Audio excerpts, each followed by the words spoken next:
Israel se orgulha de ser a única democracia plena do Oriente Médio, tendo em vista que o país está situado em meio a uma série de monarquias autoritárias estabelecidas ao longo do Golfo Pérsico, ou mesmo ditaduras explícitas como as do Egito e da Síria, sem contar os palestinos que se constituem num caso à parte. Pois nesta segunda-feira o parlamento israelense aprovou parte de uma reforma que é considerada pelos opositores do governo como um grande retrocesso. Entendem que ela retira poderes do judiciário e os passa para o governo. A reforma permitirá, entre outras medidas, que o Knesset, o parlamento israelense, derrube decisões da Suprema Corte por meio de uma votação com maioria simples.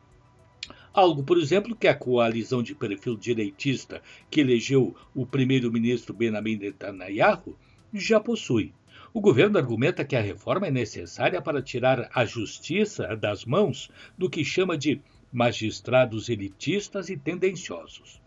Na prática, porém, ela dá superpoderes ao primeiro-ministro e aos seus aliados enquanto durar o seu mandato.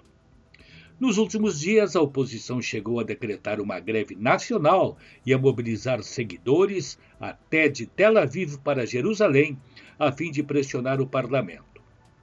Segundo o jornal Haaretz, de 80.000 a 100.000 pessoas se reuniram em frente ao prédio do parlamento para protestar.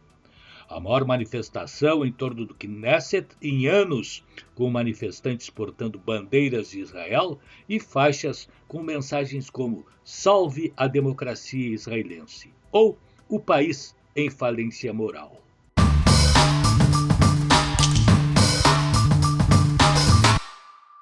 O presidente de Israel, Isaac Herzog, por diversas vezes alertou que o país estava à beira do colapso legal e social.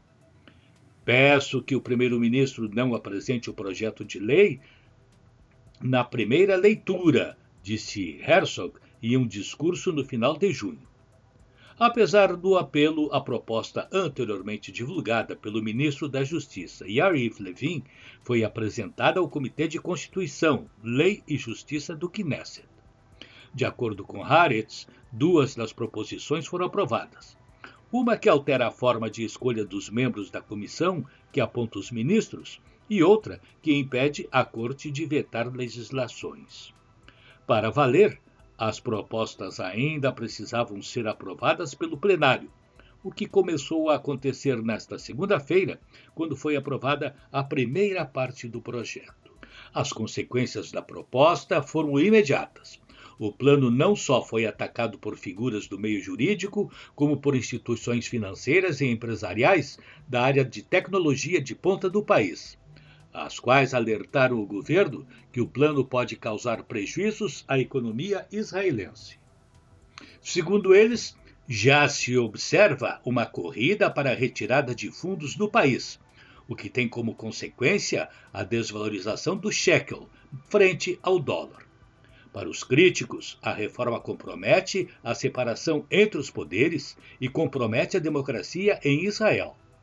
Já os seus defensores afirmam que a reforma impõe ao judiciário um limite muito necessário para restaurar o equilíbrio entre os poderes. Ou seja, Israel, que esteve sempre tão unido para enfrentar as adversidades criadas por seus vizinhos árabes, criou uma brecha entre a sua própria população. Exemplo contundente, o de cerca de 10.000 reservistas das Forças Armadas que anunciaram que iriam cruzar os braços. Com o panorama internacional, Jurandir Soares.